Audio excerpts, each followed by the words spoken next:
This is K1UBC. All stations please stand by. The Denver Radio Club will start in around 5 minutes. 0TX repeater.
This is K1UBC. The DRC Learning Net will start in 1 minute.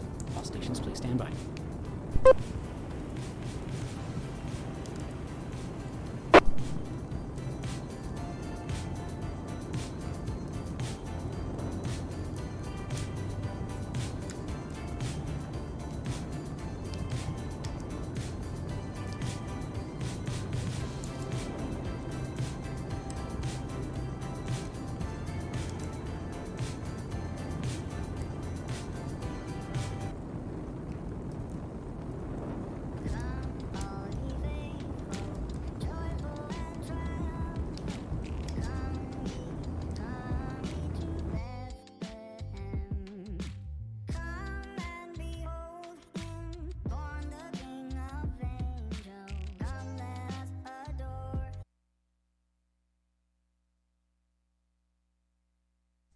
Hello and welcome back to the Denver Radio Club at LearningNet for December 11th, 2024. It's a great place to learn about ham radio and STEM topics in general.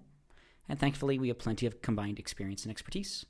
This is Kilo 1, Delta Bravo Charlie. My name is Daron. I am this evening's net control. Tonight, we'll be taking your check-ins, comments, questions, updates, and more. We meet every Wednesday except the third Wednesday of the month, 7:30 p.m. Mountain Time on 145.490 and 448.625. You can also contact us via email, elmer@w0tx.org, and on most social media at Denver Radio Club. That's also to include youtube.com/Denver Radio Club.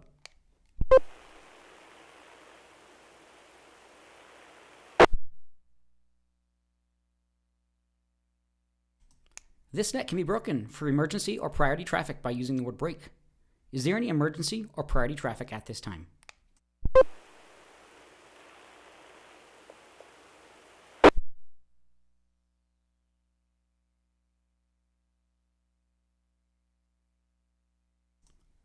All check-ins to the net will be taken in alphabetical groups based on the first letter of the suffix in the operator's call sign. That is the first letter after the number in the call sign. If you can, please try to use ITU phonetics for the call sign at least, and indicate if you have traffic or questions as you check in.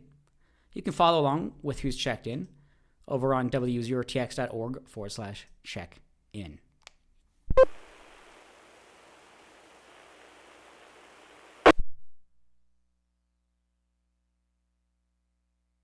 With that, we will start to take check-ins. We'll begin with the suffixes A through M, Alpha through Mike. If you'd like to check in, let us know your call sign, your name.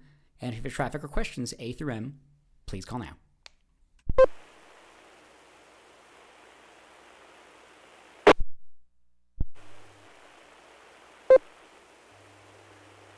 Kilowatt Delta 0, Charlie Golf Fox, Kenny and Thornton, and with traffic tonight.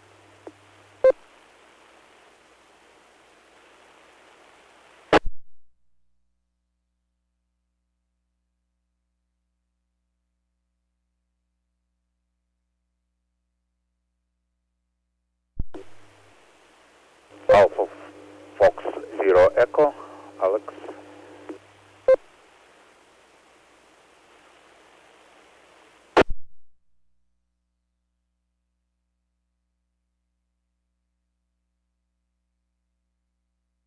All right, this is K1 DBC Net Control.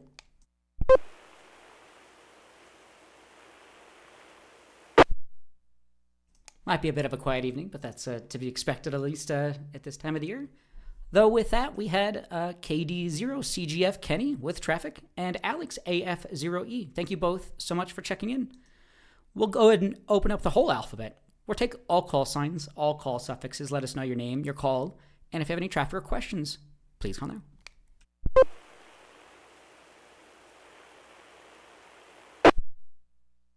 Kilo Echo 0, Sierra Uniform Mike, Jonathan, Lakewood.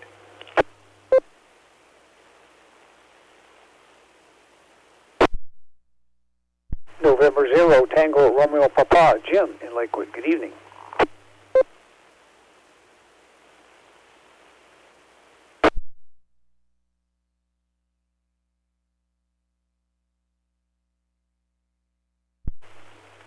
Kilo Foxtrot 0, Nevada, Papa Sierra, Paul Littleton, no traffic.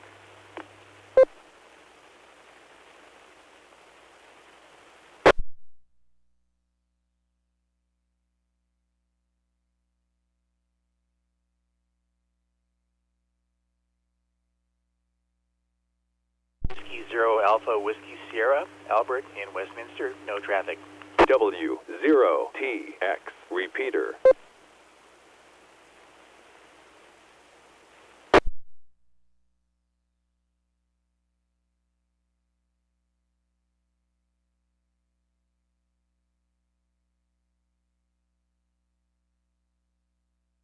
All right, this is K1 DBC Net Control. Hold up there for just a moment.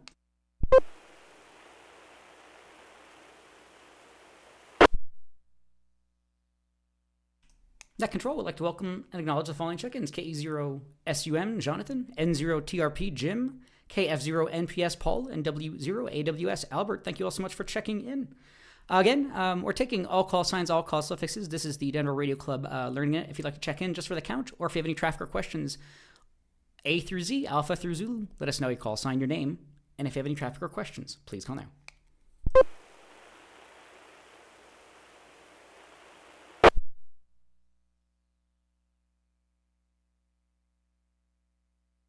Kilo Foxtrot 0, Oscar Papa Lima, Devon and Broomfield, no traffic.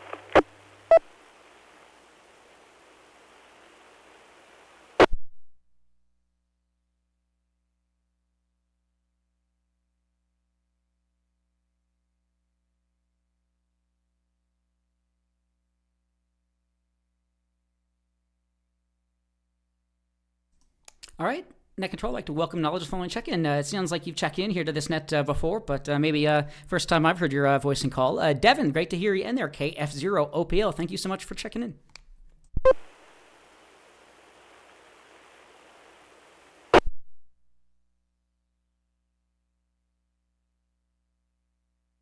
Okay, again, w0tx.org/check-in if you'd like to see, if you'd like to follow along with the check-in process. YouTube.com/Denver Radio Club. We are streaming our meeting or our net here this evening on there. So if you can't make the repeater, that's an option to participate. Let me drop here for a moment. Hey, good evening, Pete. With that, we did have a check-in online, KE0TSF. Pete, thank you so much for checking in. I'm also monitoring, we don't do this too often, but I'm monitoring our 310-804 Brandmeister talk group. So if you can't make the repeater and you want to try to chime in via DMR, that is an option to do so. 310804. With that, I'll throw it out to the group. At the moment, any further check-ins, we're taking all call signs, all call suffixes. Please call now.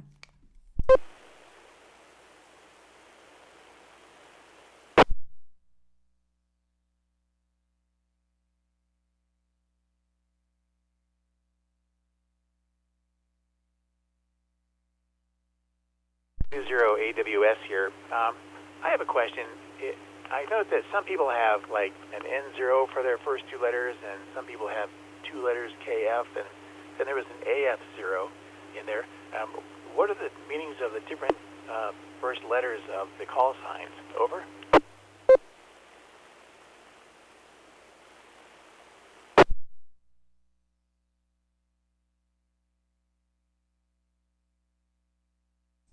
Great question. This is K1 at DBC Net Control. In terms of call signs, let me drop here for just a moment.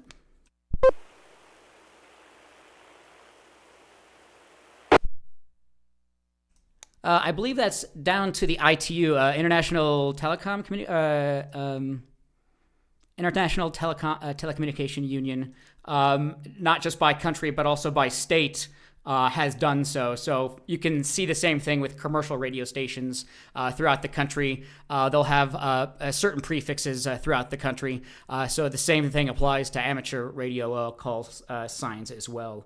And we also had KF0SPR, Brian checking in online. AWS, Albert, I wonder. And then there's vanity call signs. Obviously, you can choose your own call sign. That's why you would just see some random ones out there as well. Hopefully that maybe answered that question a little bit, but the International Call Sign Series is what that is potentially. Darn fine. Thank you. I can Google that. International Call Sign Series from the ITU. Thanks. Back to net.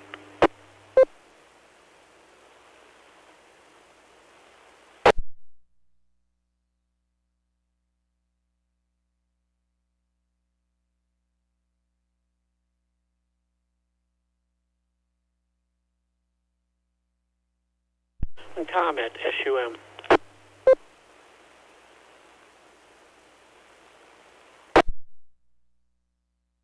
All right. SUM, Jonathan. I was trying to find some more information on that because I thought I had seen it before, but Jonathan, KE0SUM, go right ahead. Well, the way I understand the question, he was asking about N0s and, say, W0 call signs. From my experience, almost all of those are vanity call signs that have been applied for. I don't think the FCC issues those particular letters.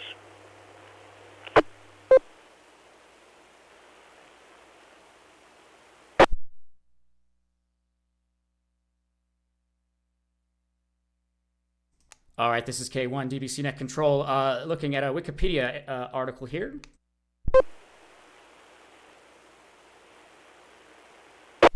So to be taken with a grain of salt, but call signs in the United States, geographical separation of K and W call signs, at least in this explanation, shows following a practice inaugurated in 1912 when the federal government first licensed radio stations. Beginning 1921, stations generally had been assigned call signs beginning with the letter K, when their community license is in the West, and with W in the East. Their ARL probably has some much better information about that as well. But yeah, and I'm not too sure. I wasn't sure on the certain prefixes that may or may not be handed out by the FCC. So yeah, that is how call signs are kind of divvied out.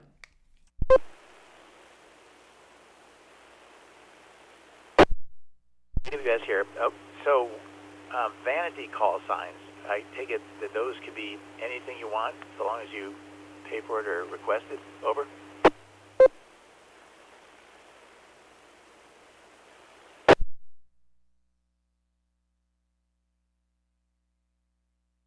Yes, as long as it's a valid call sign, short or long, they hand out whatever you request.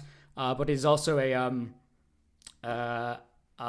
not an auction, it's like a lottery essentially. So there's tools out there to track which call signs are aging out and things like that. AE7Q.com has a pretty good page on explaining vanity call signs and the process of that and all that. So yeah, good questions. Appreciate that. So anyone else call sign assignments, the prefixes, or anything further on that? Please call in.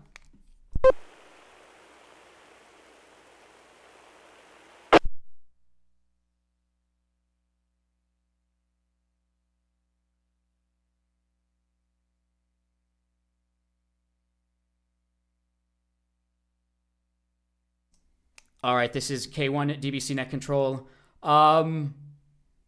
Yes, there are some specific things potentially. I think Alaska has certain ones that they can only get call signs in Alaska potentially, I think I remember saying. But apart from that, if the call sign is available, you can switch over to it. So just waffling on at the moment. Anyone else? I do see that Kenny had some traffic. Sorry for skipping you there. But anyone else on call signs? Please call in.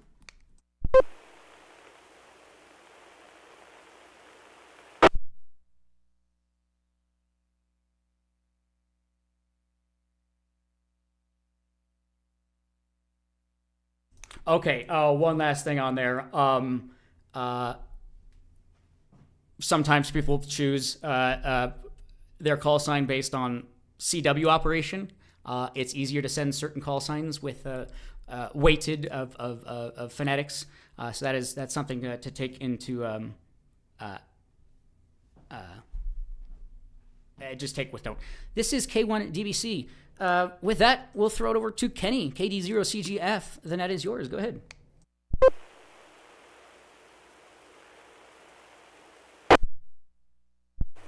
Good evening to everyone on the net. So something interesting I just came across. I figured I'd share it. Received a video about 2 hours ago about Bitcoin on a satellite in space.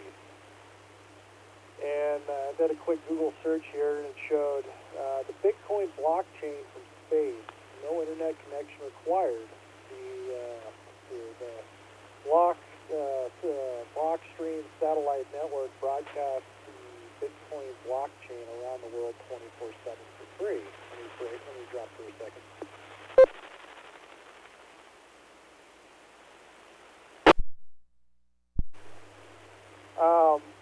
I'm still researching this, and I thought it was interesting, and with 2024 being real big in cryptocurrency, and I'm sitting there thinking about it, I'm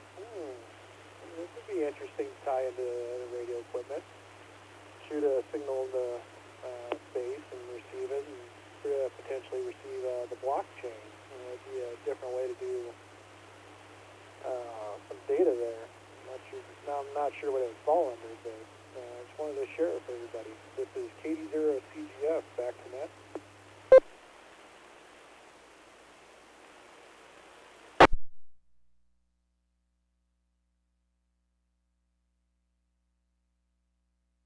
Very cool. Yeah, I had not heard of that. So yeah, I know we've had things like Meshtastic, kind of like off the grid decentralized mesh network, but didn't realize it kind of some also expanded within satellite coverage and operations. So that's pretty neat. So yeah, I'm always a little bit weary when it comes to blockchains and bitcoins, and I have no idea sometimes with what's what. But yeah, very cool stuff. Yeah, I think maybe at least what I'm looking at here, not sure if it's the same thing, but it looks like blockstream.com, but open source maybe, and hosted on GitHub. So pretty interesting stuff.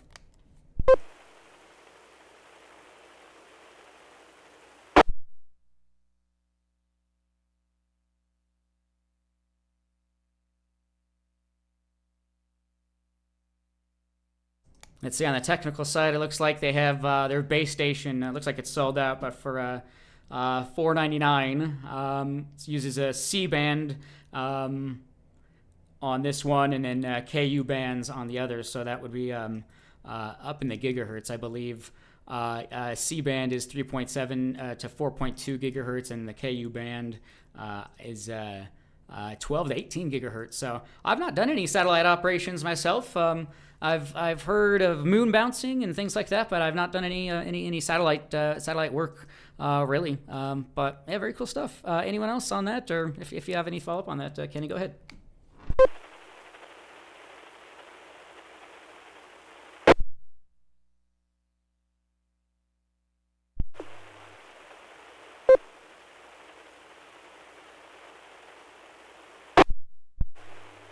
So, how I came across it, there's this YouTuber that I've been watching. He does a lot of satellite stuff. Yeah, he does post some interesting stuff called Save It for Parts from his channel on YouTube. And he was the one that posted it about 2 hours ago, and I'm like, oh, this is interesting, so I started watching it. I still haven't fully got through the video yet, but it seemed really interesting. This is KD0CGF.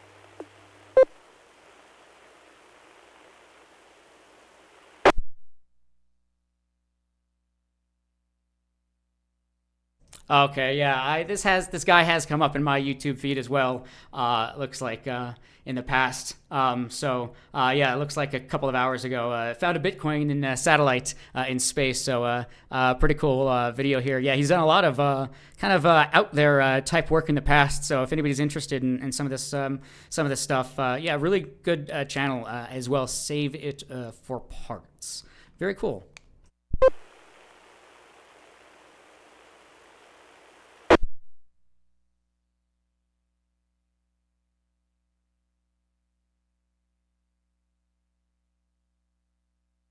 Very cool stuff. Let's see what else he's done here in the past. Some BBS, probably some packet via satellite work, looks like. Some spelunking maybe, but building an outdoor dish rotor.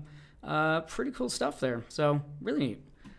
This is K1 DBC Net Control. We just had another check-in online here, NA5DW. Dan, thank you so much for checking in.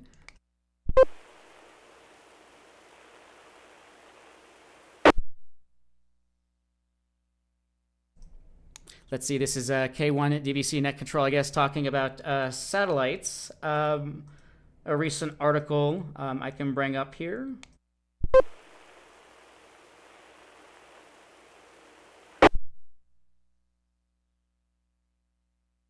Over on the blog hackaday.com, written by Brian Cockfield on the 11th. That was today. Amateur radio operators detect signals from Voyager 1. At the time of its construction in the 1950s, the Dwinjaloo Radio Observatory was the largest rotatable telescope in the world with a dish diameter of 25 meters. It was quickly overtaken in the rankings, but was used by astronomers for decades until it slowly fell into disuse in the early 2000s. After a restoration project, the telescope is now a National Heritage Site in the Netherlands, where it is also available for use by radio amateurs. Recently, group CAMRAS, Camras, or I guess the same group, the Twingelo radio group, was able to receive signals from Voyager 1.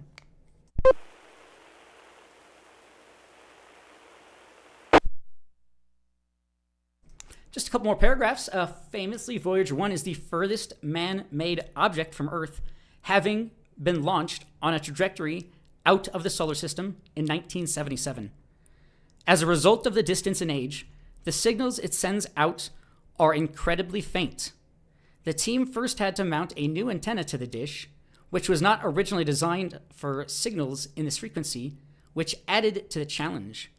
They needed to use orbital predictions of the spacecraft in order to target the telescope and also make the correct adjustments to the received signal, given that there is significant Doppler shift now as well. But with that all of the way, the team was successfully able to receive Voyager 1 signal on the telescope. Last paragraph here.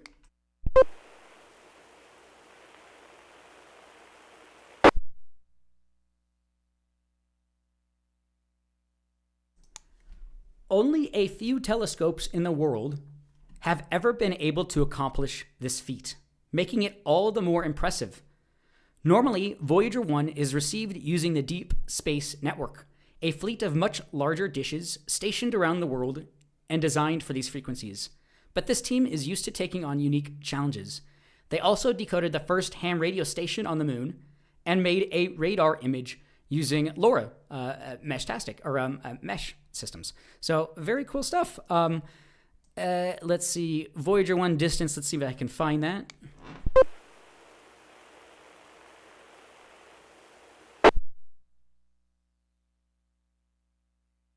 Let's see, a cursory search is 15 billion miles away from Earth. So imagine that. Pretty crazy stuff. So very cool. This is K1 DBC Net Control. Yeah, more information on their blog, I think, camras.nl. Let me see if I can find any information more on their group here.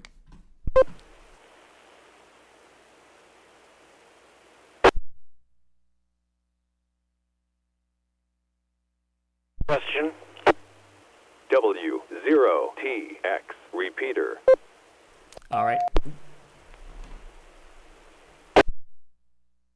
All right, I don't speak Dutch, but I've translated a little bit down here. But there was a question in there. Please go ahead. K0SUM. What frequencies are they using and how much power?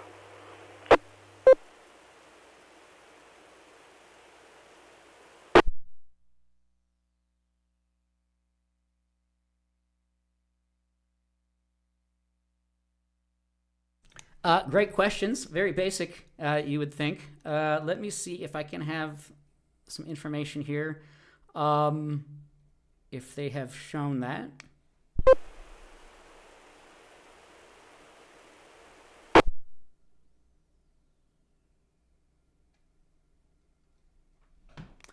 I don't know. The information is a little bit sparse. There's a couple of screenshots on here. One is showing a frequency, it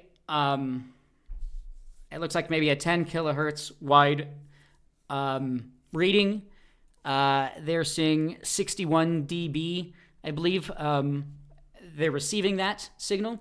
As far as much more information, I don't have really all that much more, unfortunately. Let me see if I can find the Voyager 1 telemetry info, though.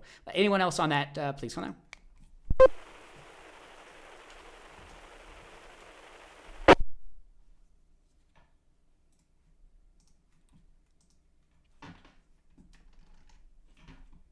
This is K1 DBC Net Control. Looks like Voyager 1 usually uses a frequency of either 2.3 gigahertz or 8.4 gigahertz. So it sounded like maybe in that same bands maybe we're talking about earlier, the C-band potentially, I think, was one of them. The C-band, I believe, is what they are using. But the information is a bit sparse, unfortunately.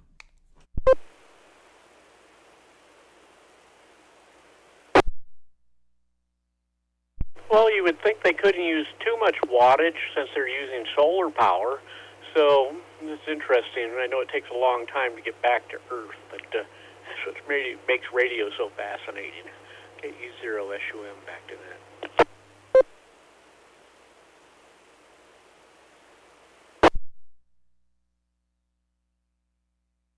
All right, no problem. And I appreciate someone else's comment in the chat here. And if I just look this up, again, according to Wikipedia, the radio communication systems of Voyager 1 was designed to be used beyond the limits of the solar system. It has a 3.7 meter diameter high gain Cassegrain antenna to send and receive radio waves via the deep space network.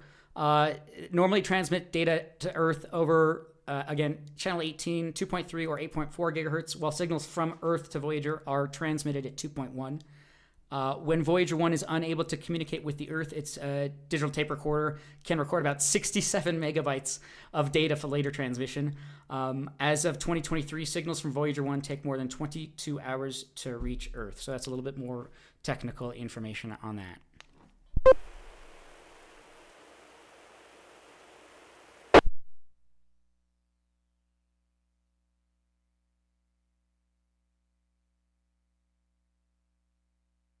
So yeah, interesting stuff. Just reading a little bit on there. Output power voltage, Voyager 1 is approximately 23 watts, I guess here, according to someone in the chat here. I really appreciate that. That's pretty crazy. So anyone else, please hold on.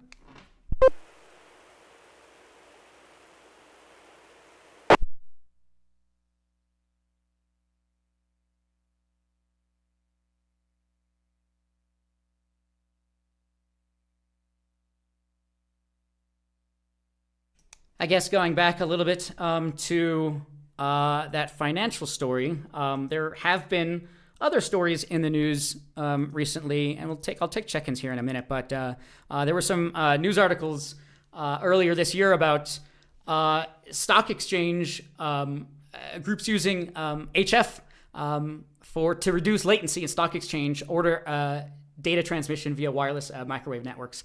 It's a mouthful of words there. Financial industry relies heavily on the speed and reliability of data transmission to execute trades and manage orders.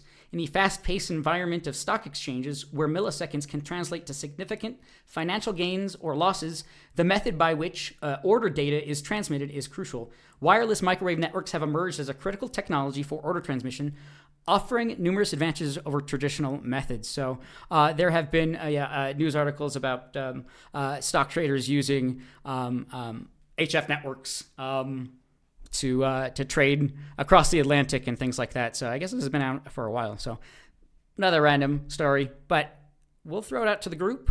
Comments, questions, check-ins. Anyone else? Please come in.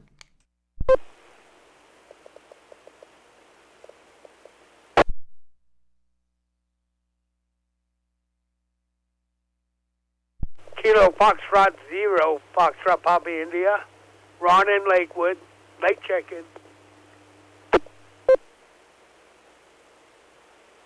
Alpha Echo 0, Romeo Kilo, Fred in Denver, late check-in.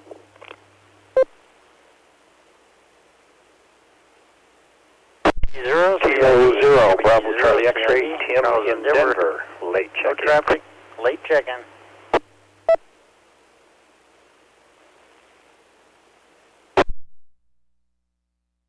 Kilo 0, Bravo Charlie X-ray, Tim in Denver, late check-in.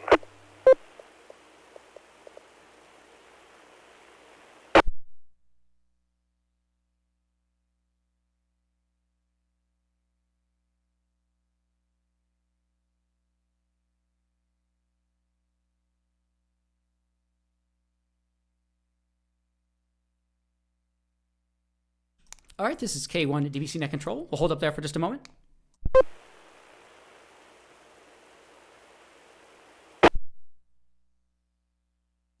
Net Control would like to welcome and acknowledge the following check-ins: KF0FPI Ron, AE0RK Fred, WD0CIV Charles, and K0BCX Tim. Thank you all so much for checking in. I guess I'll take this opportunity to take officially check-ins. I do apologize about that, a little bit late on that. But if you're just tuning in, this is the Denver Radio Club Learning Net. Great place to learn about ham radio and STEM topics. Plenty of combined experience and expertise.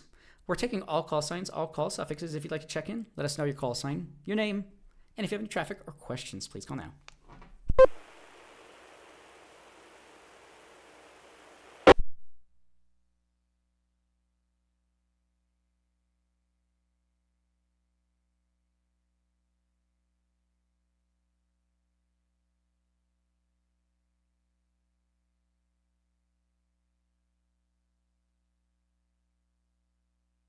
Another call. This is K1DBC Net Control. We have another half hour or so.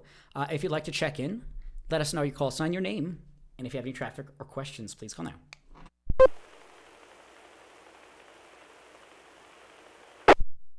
KE0 PMI, late check-in.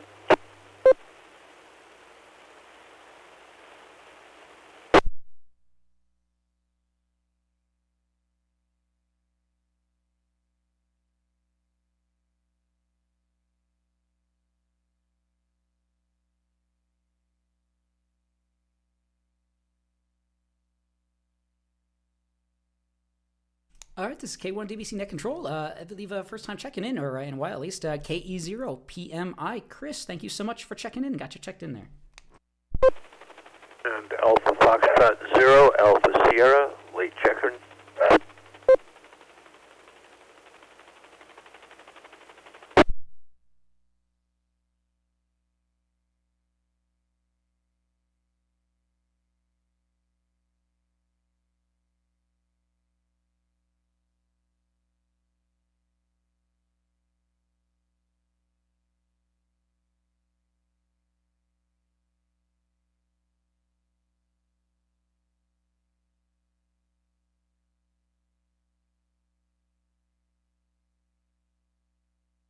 Sorry about that. Had to just go back in the YouTube feed. Alpha Foxtrot 0, Alpha Sierra. Dave, thank you so much for checking in as well. I don't see anybody else indicated they had any traffic or questions. We can certainly loop back on what we talked about so far this evening, but anyone else, comments, questions, check-ins, please call now.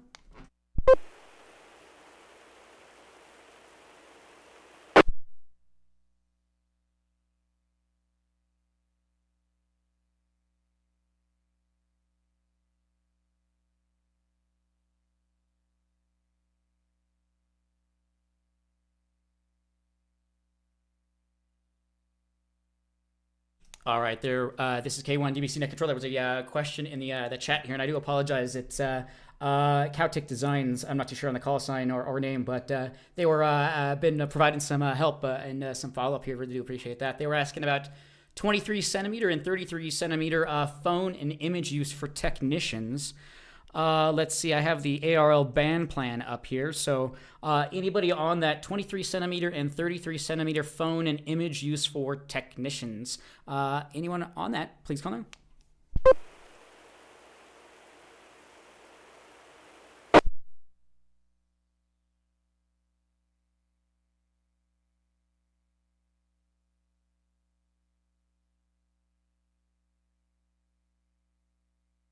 Looking at the band plan, it looks like all calls extra through technician have access to the full 33 and 23 centimeter band. Let me see, phone and image and data and RTTY. So it looks like there is availability for technicians to play up in those bands. Some satellite work, it sounds like, potentially. So anyone on that, again, 23 centimeters, 1.2 gigahertz, 1240 megahertz, and 33 centimeters is 902 megahertz.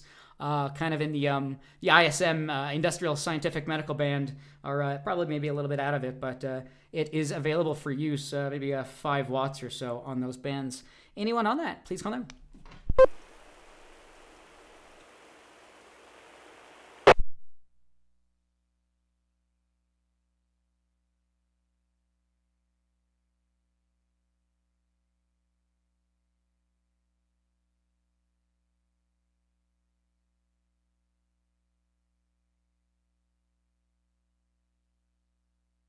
Let's see, just looking at what radios would be available. Looks like the ICOM IC 7000 or 9700 VHF UHF 1.2 gigahertz.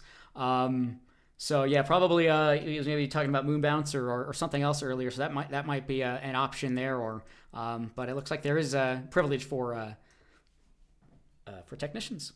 Anyone else on that? Please call now.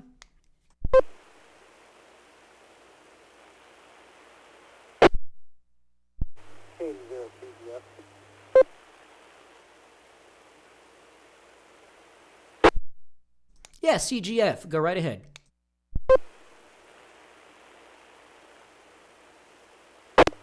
I don't have too much on that. I know before I became a general, I did play with the 900 and the 1.2 gigahertz a little bit.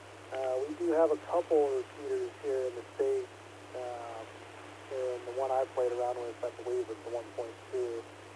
I have an Olinko tri-band that I use. And where I'm located, well, I can only hit the repeaters standing on the bridge of on the highway. So we have one that's north of us, up north of Fort Collins, and I think the other one is south. Trying to look up the frequencies to see if they're even still active. I haven't messed with it in a couple years, but it's definitely interesting. It's definitely a different take working those bands. 80 CGS back in that.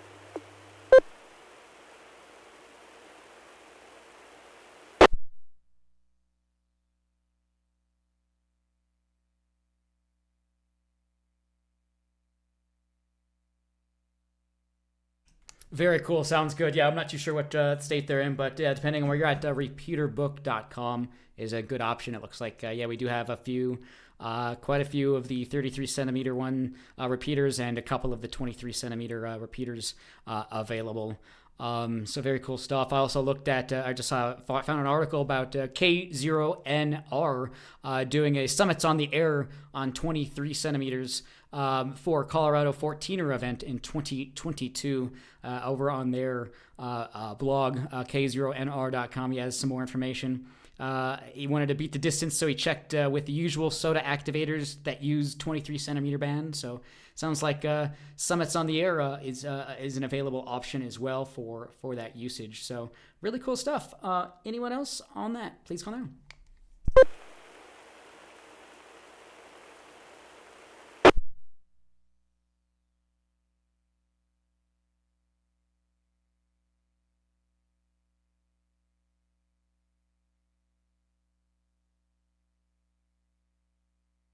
Let's see, I'll read out a little bit more from Bob's article here. I believe he's in front of the club here.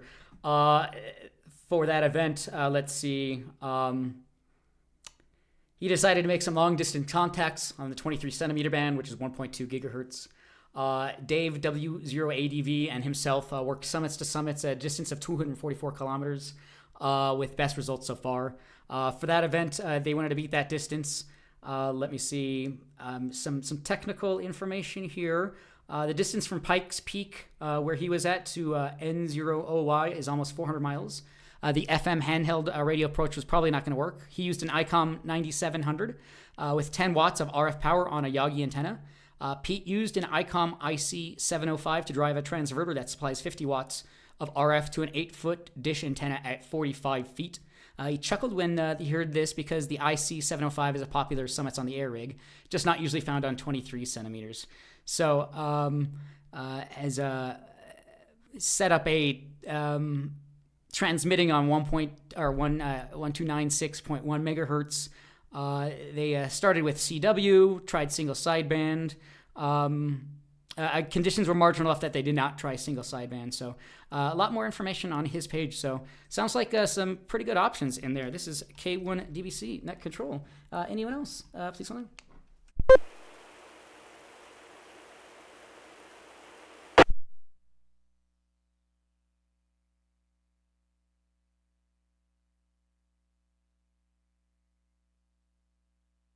All right, very cool stuff. Yeah, it sounds like they got some good information out of that. That's what he's going to use it for. It sounds like. Yeah, some unused bands. These are definitely that's definitely a band that's a little bit out there. Not too many people use that. So, but it is awesome that there is availability and people do use it. So this is cool. Anyone else? Comments, questions, check-ins? We have another 20 or so minutes. Please call now.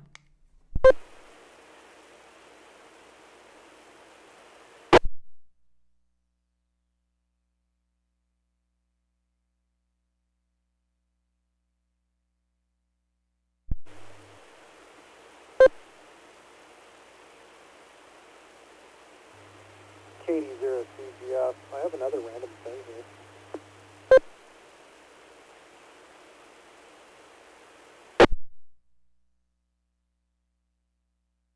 Not a problem. KD0CGF. Kenny, go ahead.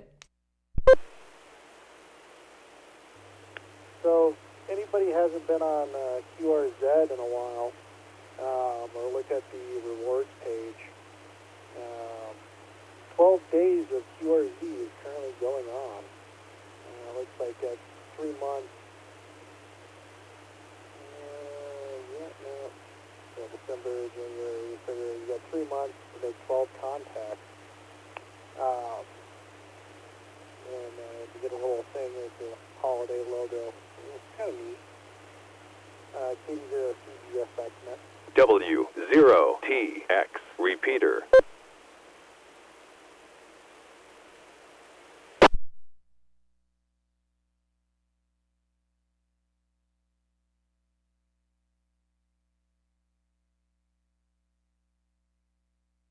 Okay, cool. Sorry, I was trying to look that up over on QRZ Rewards. Can't find it immediately, but really cool stuff. Maybe I misheard that, but yeah, I'll try to look that up and bring that up here a little bit more. But yeah, anyone else on that or anything else? Please come on.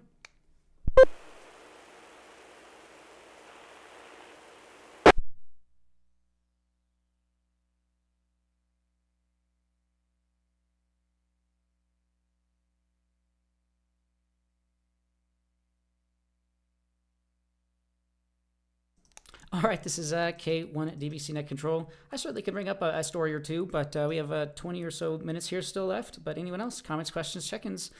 Anyone else? Please call now.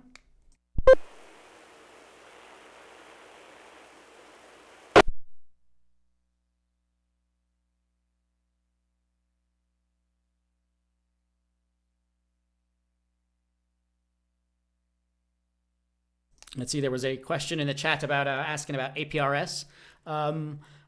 During our recent Elmers session, it was brought up. The Albert Aries deck team, Colorado Aries, Douglas, and Elbert counties, they use APRS and LoRa, so LORA, long range radio, also known as it's in use in Meshtastic. Uses 433 megahertz, 800 megahertz, or 915 megahertz. Traditionally, but and we are using it with APRS, and they're using it for tracking their events for location reporting. So just a question on that. And it was from K80TIK. Thank you so much for checking in, Frank from Houston.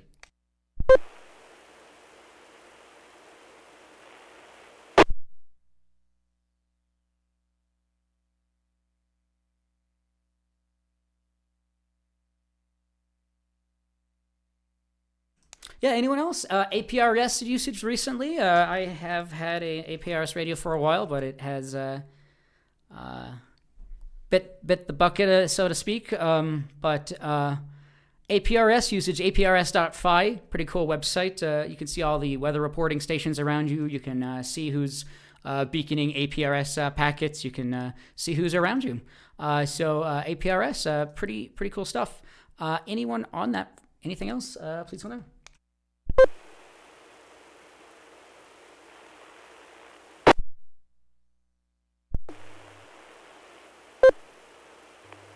KD0CGF. So I can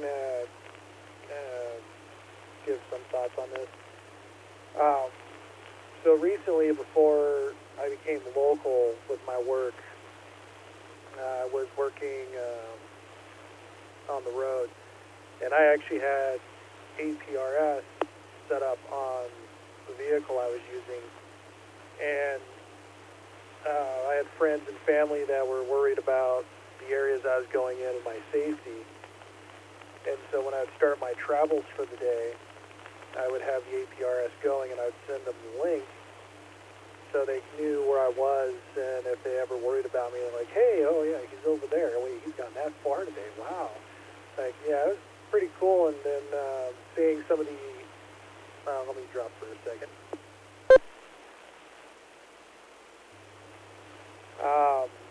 Then seeing some of the other APRS users, the messages come up on the radio. I had mine set for a 10-mile radius. That was real neat to see the other stations pop up, and I was able to sit there and read them. I didn't message back because I'm still learning the system myself, but from my understanding, especially with the ASU 400DR, you can sit there and send messages back. And it's just something I haven't played with, but yeah, it was real fun to incorporate that. KD0CGF back to net.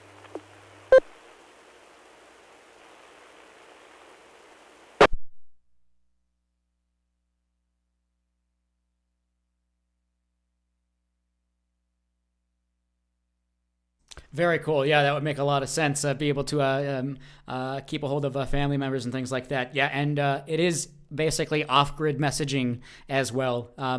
Some radios do have that availability to send essentially what would be a text message to each other. Also GPS location, things like that. So yeah, it's really awesome for asset management and just tracking in general and seeing where everyone is at. So yeah, really cool stuff. It looks like he had mentioned he's working on an idea. This is Frank KE0TIK working on a standalone idea, recording his own APRS packets and replaying them with Vox as a last-ditch emergency use from any K-style radio. Yeah, absolutely. Yeah, there are a lot of options for that. Let me see here.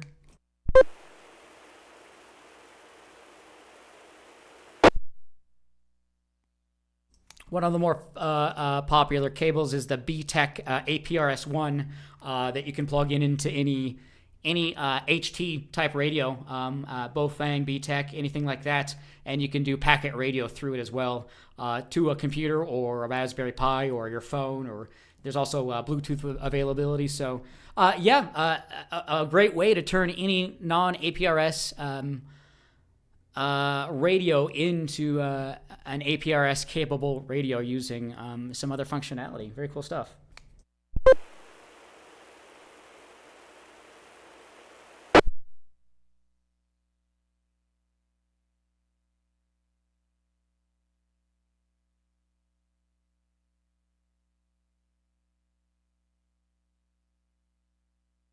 All right, this is K1 DBC Net Control. Again, you can use your computer or a phone and just take any regular HT radio and plug it in, and just with audio, it will receive the audio, and through Vox, it will retransmit it back out. So really cool stuff. Yeah, love to hear more on that project. So yeah, anyone else? Essentially, kind of a digipeater, like a cheap digipeater. You can this cable's about $20, and he's just using a voice recorder, really. So that's interesting. Okay, so really cool stuff. Yeah, anyone else? Comments, questions, check-ins? Please go now.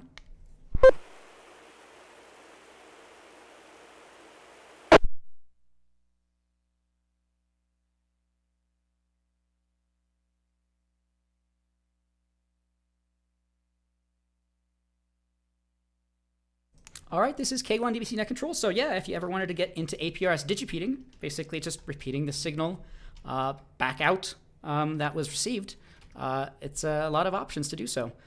This is K1 DBC Net Control. We have another 10 or so minutes. If anybody has anything else, please call now.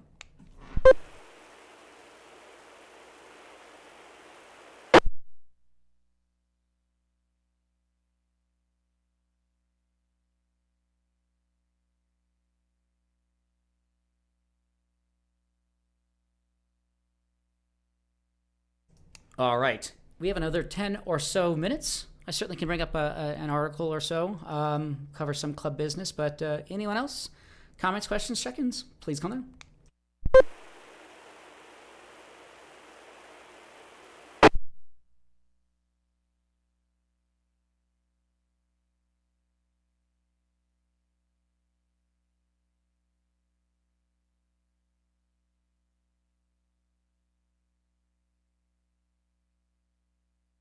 Okay, I guess just to cover club business quickly. This month, a little bit quieter as per the schedule. Our annual DRC holiday party is this coming Saturday. Sorry if there was any confusion. Last day to get your reservation is today. So we'll close the form probably tonight at midnight. And then the party will be this Saturday the 14th. We'd love to see you all out there. More information on our club website, w0tx.org. Our recent newsletter roundtable was released. Really do appreciate Brennan Pate for continually putting that out. Some more information on our club and recent goings on. Let's see if there's anything on here.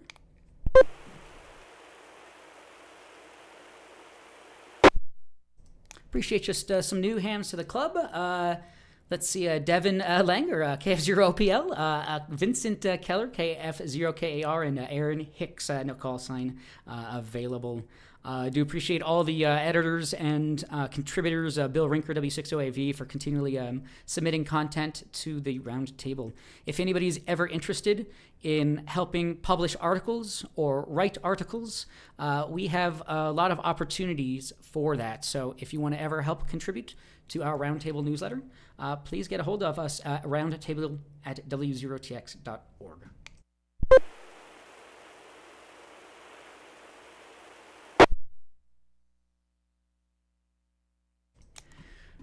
With that, let me see.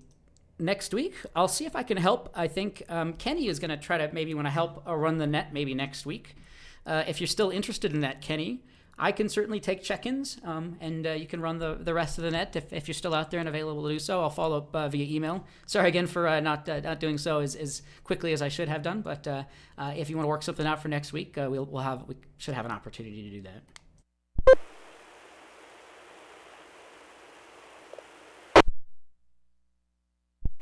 Yes, sir. I did send you an email back tonight that I've got to email you on Friday.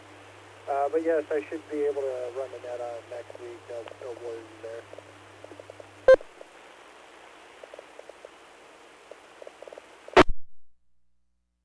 Excellent. Sounds good. Yep, I'll be there to help if anything is needed, and should be pretty smooth. So very cool. Glad to have you helping out. And then obviously on the 25th, we are not going to be running a net due to the holiday. So the 18th will be the last net of the year of 2024. So been an amazing year. We can't thank everyone enough for continually participating in our net and our club. So let's see. I can certainly bring up something else. But anyone else? Comments, questions, check-ins? We have another 5+ minutes. Please come on.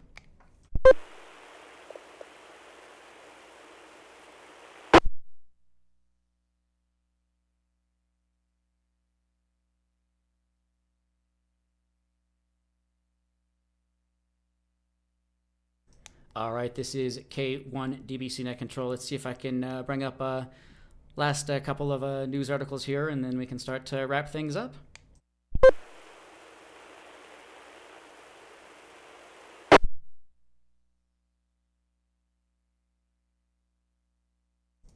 Let's see. The 25th annual Skywarn Recognition Day was on the 7th of December. I'm not sure if anybody participated in that or was a part of that, but this is an article over on ARL.org, 25th annual Skywarn Recognition Day, Saturday, December the 7th, recognizes the work of amateur and non-ham sky storm spotters in keeping their community safe during severe weather. Trained spotters provide observations of ground truth to National Weather Service offices, while meteorologists have advanced remote sensing data like radar, satellite, and weather instruments. networks available to them, the technology isn't granular enough to replace trained human observation. Via amateur radio repeaters, smartphone apps, phone calls, GMRS radios, and other means, Skywarn spotters make sure the National Weather Service has the information needed to make good warning and advisory decisions. So, yeah, really awesome to have seen that. I think I saw some another article on that, but really cool stuff.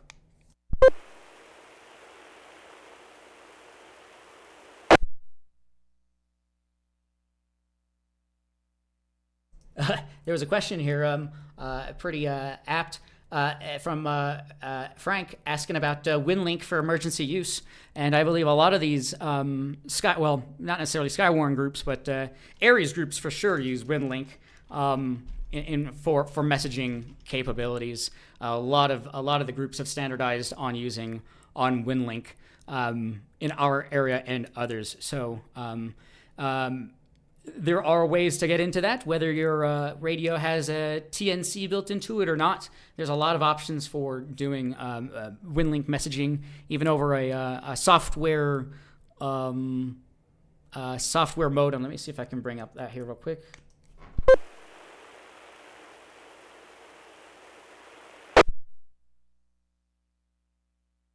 Sound modem. Couple pieces of software by call sign Uniform Zulu 7 Hotel Oscar, software packet TNC, a radio TNC, sound modem, and another piece of software called Easy Term.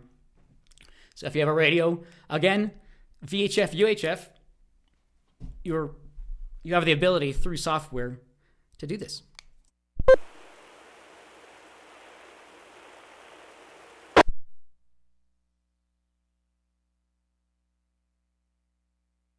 Pardon me there. This is K1 DVC Net Control. Yeah, lots of options out there for using the equipment that we already have. You don't necessarily always have to have the latest and greatest to be able to use what everyone else is using. So WinLink, for example. So Frank sounds like he's working in some emergency preparedness type use scenarios. So really cool stuff. Anyone else? We have just a few more minutes. Comments, questions, check-ins. Please call now.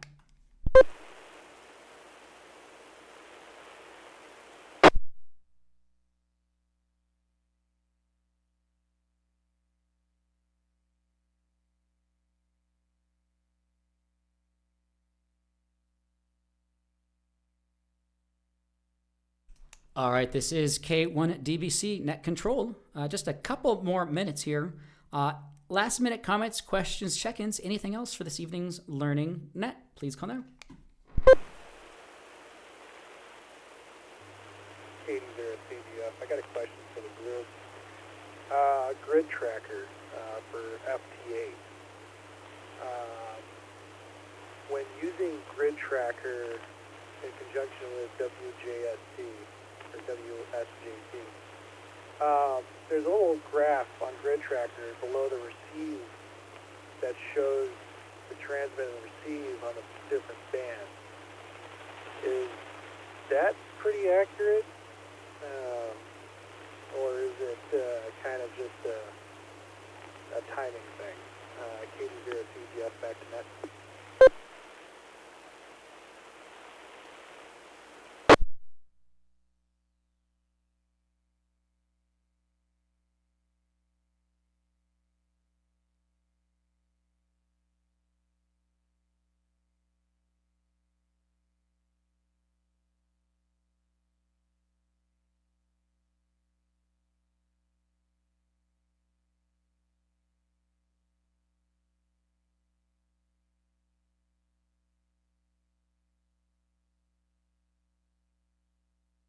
All right, this is K1 DBC Net Control. I had to go back and just confirm what you had mentioned there. Asking about the transmit and the receive accuracy in the grid tracker. I have not used that program before, but it sounds like other people have and have had pretty good usage with it. So not sure if anybody else has information on that using grid tracker and WSJTX or WSJT and the accuracy of the frequencies. Please call now.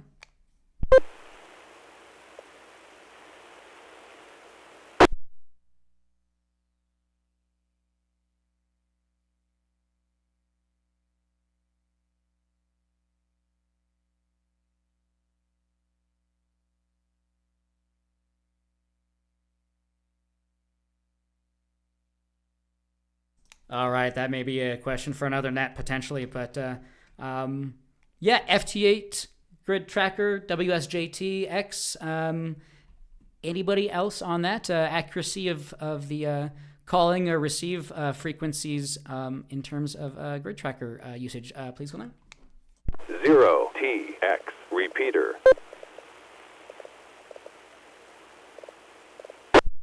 AF0AS.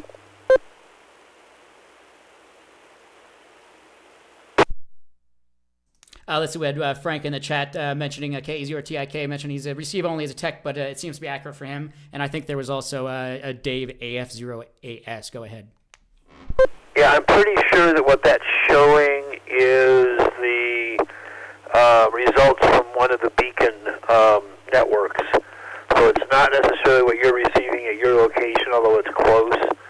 Because I certainly do see receive and transmit indications there that are on completely dead bands, even up here. So, but I believe that's getting its data from one of the beacon tracking sites.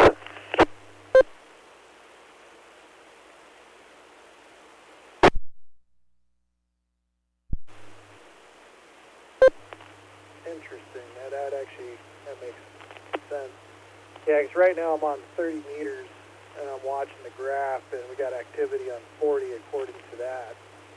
And 30, there's still like 5 contacts coming up from where I'm sitting.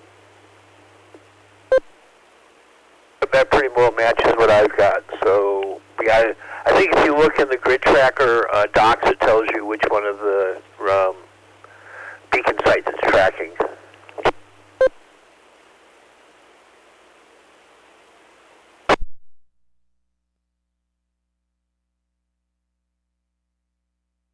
Alright, well, thank you, sir. Gating the CGF back to that.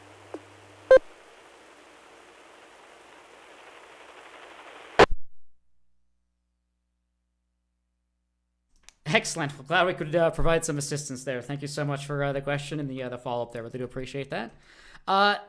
We'll start to wrap things up here, but I'll provide a last-minute opportunity. Appreciate everyone checking in here so far. Any last-minute comments, questions, check-ins? Please call them.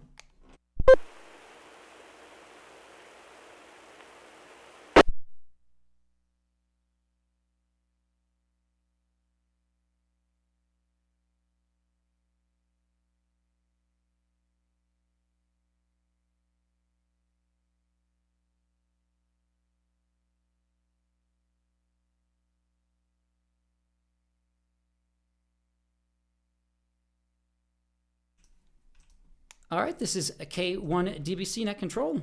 Appreciate everyone checking in. We had a total of 18 check-ins. Really do appreciate that. Can't thank enough everyone for checking in throughout the year. We'll try to maybe compile some stats of check-ins over the last year and kind of some stories and things like that, and see if we can do a wrap-up kind of an article or post or something. But can't thank again everyone enough for always participating in this net. And we appreciate our club for allowing us to use their learning or their repeater. So with that, we will have our last net for the year next week on the 18th.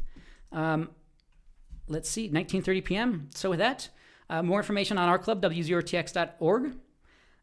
With that, this is K1 DBC 7-3, and I will be clear. Everyone have a good evening.